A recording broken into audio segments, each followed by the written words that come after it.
Dear student, আশা করি তোমরা সবাই ভালো আছো।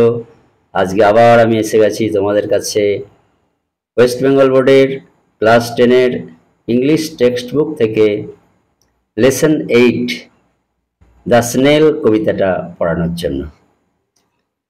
তো দেখো, দি স্নেল কবিতাটি লিখেছেন উইলিয়াম কাউপার। তো এই অথর সম্পর্কে এবং কবিতার সম্পর্কে দু চার কথা যা কবিতার প্রথমেই আছে একটু পড়ে নিই বা দেখে নিই। The author and the text. William Cowper was born 1731 and died 1800। তাহলে কি এই আমাদের পোয়েট কাউপার জন্মেছিলেন অনেক আগে, দেখো 1731 খ্রিস্টাব্দে এবং তিনি মারা যান 1800 খ্রিস্টাব্দে। was one of the most popular poets of his times। তিনি তাঁর সময়কালে খুব জনপ্রিয় কবিদের মধ্যে একজন ছিলেন। Cowper changed the direction of 18th century nature poetry by writing about the English countryside and the everyday lives of people। তাহলে কাউপার পরিবর্তন করেছিলেন তার ডাইরেকশন, মানে গতিপথটা আর কি, of 18th century nature poetry. 18th সেঞ্চুরিতে মানে 1800 শতাব্দীতে যে প্রকৃতির ওপরে লেখা প্রাকৃতিক এলিমেন্ট বা প্রাকৃতিক সৌন্দর্যের ওপর লেখাই হতো বেশিরভাগ কবিতা। তো সেইগুলোকে তিনি পাল্টে দিয়ে নতুন একটা ধারা নিয়ে আসলেন। বাই কি না, writing about the English countryside and the everyday lives of people. গ্রামগঞ্জ, কান্ট্রিসাইড, গ্রামগঞ্জের প্রাকৃতিক সৌন্দর্য এবং দৈনন্দিন এভরিডে লাইফস, দৈনন্দিন জীবন অফ পিপল, মানুষের, অর্থাৎ মানুষের সামাজিক ব্যাপারগুলো আর কি তিনি কবিতার মধ্যে নিয়ে আসলেন। His famous works include only humans and the task. Only humans এবং দ্য টাস্ক এই হচ্ছে তার বিখ্যাত লেখা। এতে আমরা গেল কবির সম্পর্কে। এবার দেখি কবিতার মেন বিষয়বস্তু কি হতে পারে সে সম্পর্কে একটু আলোকপাত করা আছে এখানে। The poem tax us into the private world of a snail. এই কবিতাটা আমাদের নিয়ে যায় একটা স্নেল অর্থাৎ শামুকের প্রাইভেট ব্যক্তিগত জীবনে, অর্থাৎ তার ব্যক্তিগত পৃথিবী, তার নিজস্ব একটা পৃথিবী আছে, সেই দিকে আমাদেরকে নিয়ে যায়। where it is seen to lead a self-sufficient life। যেখানে কি it is seen দেখা যায় যে to lead পরিচালিত করতে a self-sufficient life, অর্থাৎ স্নেল শামুক একটা আত্মনির্ভর জীবনযাপন করে। সেলফ সাফিসিয়েন্ট, সে একাই সমর্থ সবকিছু করতে, কারোর হেল্প নেয় না, এরকম একটা জীবনযাপন করে, সেটা আমরা এই কবিতার মধ্যে দেখতে পাবো। We are allowed to observe, আমাদের এটাও অ্যালাউ করা হয় বা দেখতে দেওয়া হয় যে ইন মাইনিউট ডিটেল, খুঁটিনাটি পুঙ্খানুপুঙ্খ ব্যাপার, just small yet self content world in which a snail lives. একটা ছোট্ট প্রাণী দ্য স্নেল, স্মল ইয়েট তথাপি সেলফ কন্টেন্ট আত্মতৃপ্ত কন্টেন্ট ওয়ার্ল্ড, এই পৃথিবীতে সে আত্মতৃপ্ত, নিজেই নিজে সন্তুষ্ট, in which a snail lives, যেখানে এই শামুকটা বাস করে। অর্থাৎ এই পৃথিবীতে সে খুব ক্ষুদ্র একটা জায়গা নিয়ে বসবাস করে, তার আকাঙ্ক্ষা খুব সীমিত, কম, সে যেটুকু পেয়েছে সেইটুকু নিয়েই সন্তুষ্ট, এরকম একটা পৃথিবীতে সে বাস করে বা এরকম একটা নীতি নিয়ে সে চলে, আমরা এই কবিতার মধ্যে সেটা দেখতে পাবো। যদিও এটা শামুকের এরকম একটা জীবনের কথা আমরা এই কবিতার মধ্যে পড়ব, তবুও আমরা খোঁজার চেষ্টা করব যে কবি তার নিজের জীবনে এটার কোনো দিক নির্দেশ করেছেন কিনা, কিংবা মানবজাতির প্রতি কোনো ইঙ্গিত আছে কিনা, সেটাও কবিতাটা পড়ার পরে আমরা খোঁজার চেষ্টা করব। এসব দেখি কবিতাটায় কি আছে। Read the following. Two glass or leaf or fruit or wall, the snail sticks close, nor fears to fall, as if he grew there, house and hall together. তাহলে কি? টু গ্রাস ঘাসের সঙ্গে, অর লিফ কিংবা পাতার সঙ্গে, or fruit কিংবা ফলের সঙ্গে, অর ওয়াল কিংবা কোনো একটা দেওয়ালের সঙ্গে, the snail sticks close. Snail শামুকটা বা একটা শামুক, স্টিক্স লেগে থাকে, ক্লোজ খুব মানে গভীরভাবে, একদম অঙ্গাঙ্গিভাবে, একদম টাইটভাবে আর কি যাকে বলে। নট ফিয়ার্স টু ফল, সে ভয় করে না, ফিয়ার্স টু ফল পড়ে যাওয়ার, অ্যাজ ইফ হি গ্রিউ দেয়ার, যেন সে সেখানেই বড় হয়ে উঠেছে, গ্রিউ গ্রন, বড় হয়ে উঠেছে। হাউস অ্যান্ড অল, তার সেটাই বাড়ি এবং অল সব কিছু টুগেদার একসঙ্গে। বাড়ি এবং সম্পদ, অল বলতে এখানে বিলঙ্গিংস আর কি। তার মানে কি? শামুক তার নিজের মধ্যেই নিজের বাড়ি, তার মধ্যেই তার সব কিছু সঞ্চিত ধন সম্পদ, সে সব কিছুই যেন ওই একটার মধ্যে একই জায়গায় আছে।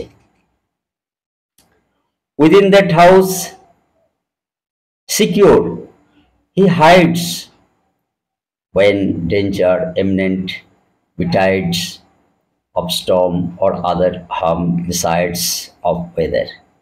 তাহলে কি? উইদিন দ্যাট হাউস, সেই বাড়ির মধ্যে বা ঘরের মধ্যে, সিকিউর, সে কি না একদম সুরক্ষিত, সিকিউর। হি হাইডস, সে লুকায়, হাইড মানে লুকানো, ওয়েন যখন, ডেঞ্জার বিপদ, এমিনেন্ট, এমিনেন্ট মানে হচ্ছে আসন্ন, আসন্ন বিপদ, বিটাইডস মানে হচ্ছে ওই ঘটে, কোনো আসন্ন বিপদ ঘটে, তখন সে যেন তার মধ্যে লুকিয়ে পড়ে এবং সিকিউর মানে হচ্ছে নিরাপদ বোধ করে।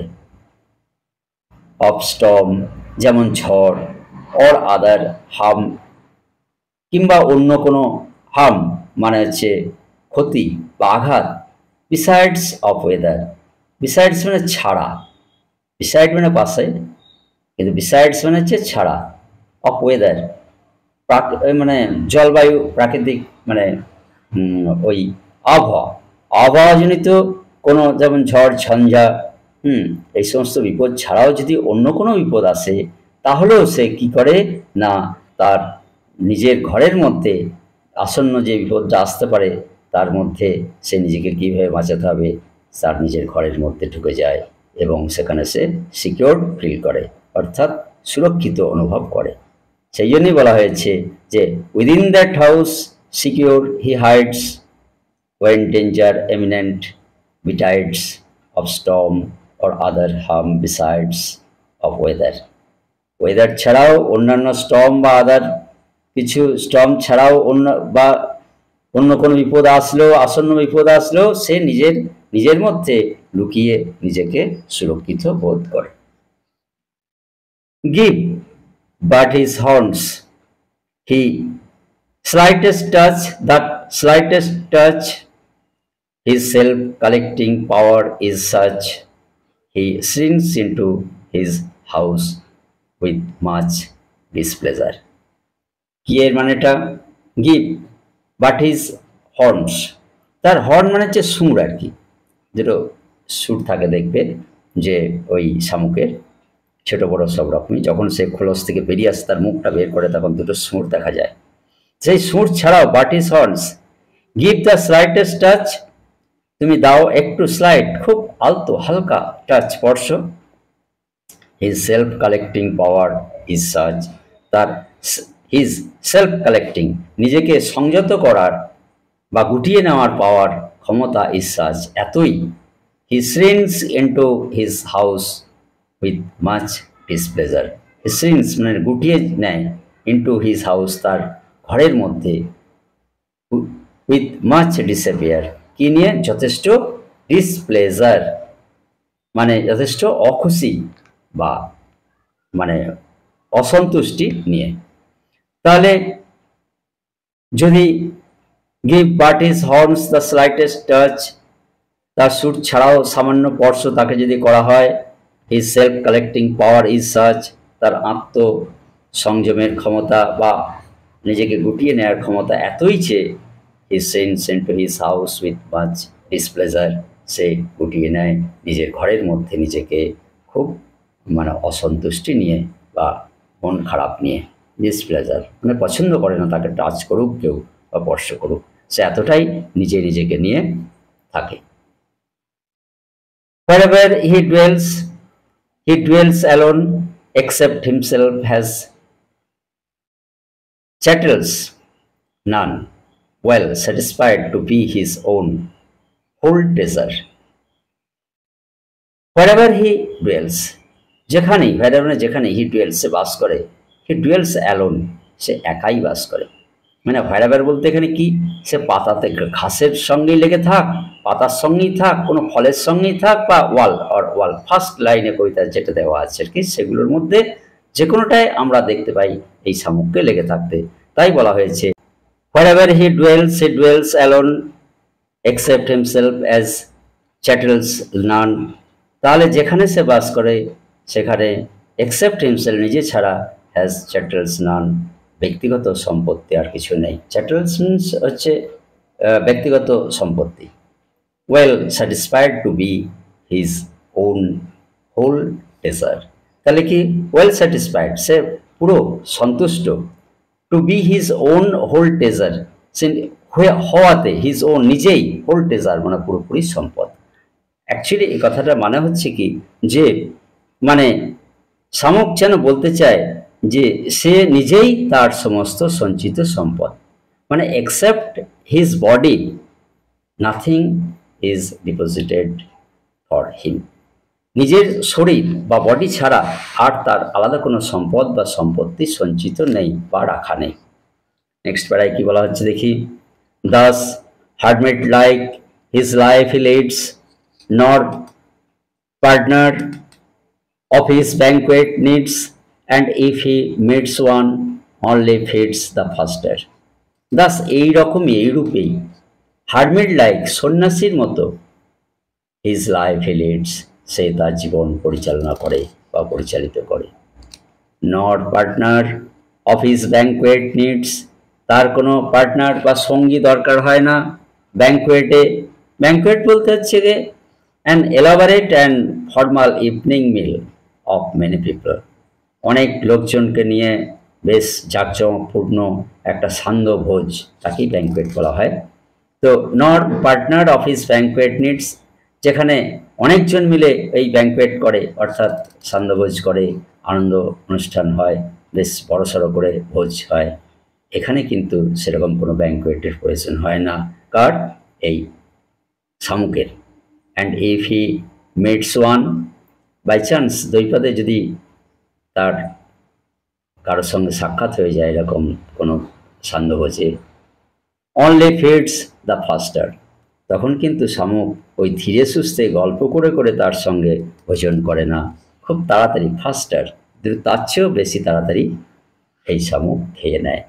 তার মানে হচ্ছে কি যেখানে শামুক তার একজন যেন সন্ন্যাসীর সঙ্গে কবি তুলনা করেছেন মতো জীবনযাপন, একেবারে একাকিত্ব তার ভালো লাগে, তার খাবার সময় যেন অন্য কেউ না থাকে, সে একাই ভোজন করতে ভালোবাসে বা তাতেই সে তৃপ্ত সন্তুষ্ট।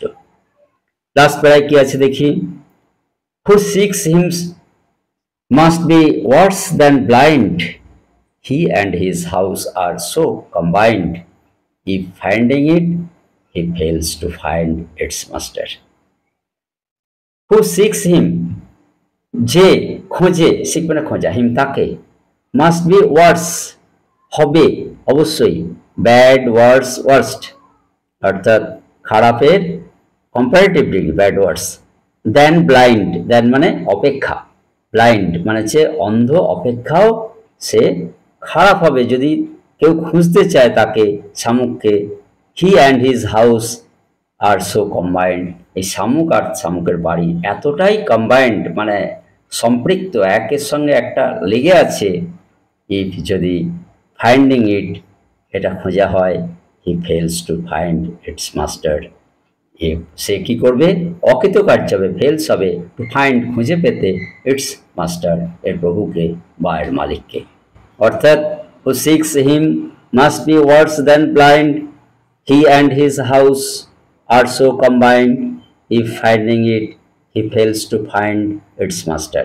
অর্থাৎ যদি কেউ খোঁজার চেষ্টা করে যে শামুকের বাড়িতে শামুক কোথায়, তাহলে কি না, কবি বলছেন সে অন্ধের চেয়েও খারাপ তার অবস্থা। কারণ কি না, শামুক আর শামুকের বাড়ি এমনভাবেই একাকী মানে একীভূত হয়ে আছে যে শামুকের বাড়ির মধ্যে শামুককে আলাদা করেছে না যাবে না, এটাই হচ্ছে ব্যাপার।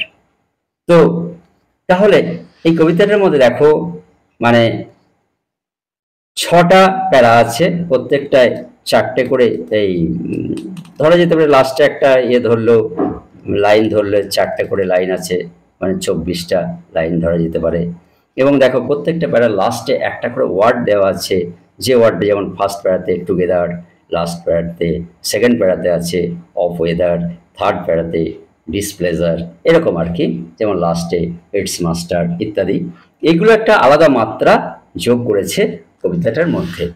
এখন কথা হচ্ছে কি যে এই কবিতাটা পড়ে আমি তো প্রথমেই বলেছি শুরুতেই যে এটা তো আমরা একটা আক্ষরিক অর্থগুলো খুঁজে পেলাম, যে কবি একটা শামুকের জীবন সম্পর্কে এই কবিতার মধ্যে মানে বোঝানোর চেষ্টা করেছেন। তো আপাতভাবে প্রকৃতিতে ক্ষুদ্র স্থানের অধিকারী এই ছোট্ট প্রাণীটা, এবং ব্যক্তিগত জগতের ওপর আলোকপাত করে, মানে ক্ষুদ্র এই প্রাণীটা ব্যক্তিগত জগৎটা তার কেমন সেটা আমরা এই কবিতার মধ্যে খুঁজে পাই। আরও কি, এই কবিতায় শামুককে কবি মানে চিত্রিত করেছেন এমনভাবে যে একটা প্রাণী হিসেবে যে নিজের ছোট্ট জগতে মুগ্ধ হয়ে থাকে, তাই না? এই শামুক তার নিজের জগতে নিজেই মুগ্ধ হয়ে থাকে। শামুকের মতো কবি আর কি নিজেই নিজের সমস্ত সঞ্চিত ধন হতে চান। মনে হয় যে কবি চাইছেন যে নিজেই এই শামুকের মতো একটা সঞ্চিত ধন হবেন। অর্থাৎ শামুক যেমন তার নিজের মানে শরীরের সত্তা ছাড়া অন্য কিছু সঞ্চিত নেই, কবিও যেন মনে হচ্ছে সেরকমই হতে চান। এখানে আর কি নিঃসঙ্গতার প্রশান্তি ও মাধুর্যকে রূপদান করা হয়েছে এই শামুক কবিতাটার মাধ্যমে, বুঝতে পেরেছ? আর শামুক একটা শান্ত ও নিভৃত জীবনযাপন করে এবং সে নিজেকে নিয়ে পুরোপুরি সন্তুষ্ট বলে মনে হচ্ছে। শামুকের জীবনের প্রতি এই ধীর স্থির ও শান্ত মনোভাব উইলিয়াম কাউপারকে এতটাই মুগ্ধ করে যে তিনি তার স্তুতিগান করেন। তো এই যে শামুকের একটা সহজ সরল জীবন, প্রকৃতিতে বাহ্য বস্তুর প্রতি তার আলাদা কোনো আকর্ষণ নেই, টান নেই, সে যা তার মধ্যে আছে তাই নিয়েই সন্তুষ্ট, এটা কবি যেমন একদিকে ব্যক্ত করেছেন, তিনি যেন নিজের মধ্যেও সেটাই ভাবার চেষ্টা করেছেন। অর্থাৎ বাহ্য প্রকৃতি বা বাহ্যিক কোনো আড়ম্বরপূর্ণ জীবন তার পছন্দ নয়, তিনিও যেন ওইরকম নিরাড়ম্বর এবং একবারে আত্মতৃপ্ত, সেলফ কন্টেন্ট যা তার আছে তার মধ্যে তিনি তৃপ্ত থেকে প্রশান্তি খুঁজে পেতে চান। এবং মানুষেরও বোধহয় এরকমই হওয়া দরকার, এরকমই যেন তিনি কবিতার মাধ্যমে প্রকাশ করতে চেয়েছেন। স্টুডেন্টস, আশা করি তোমরা কবিতাটা বুঝতে পারলে ভালো হবে। যদি কোনো অসুবিধা থেকে থাকে তাহলে পরে কমেন্ট বক্সে লিখে পাঠাতে পারো, আমি অবশ্যই তার ব্যাখ্যা করার চেষ্টা করব। আর যদি তোমরা এই নতুন হও তাহলে চ্যানেলটা একটু সাবস্ক্রাইব করবে এবং বন্ধু বান্ধবদের কাছে শেয়ার করবে। Thank you for watching my video.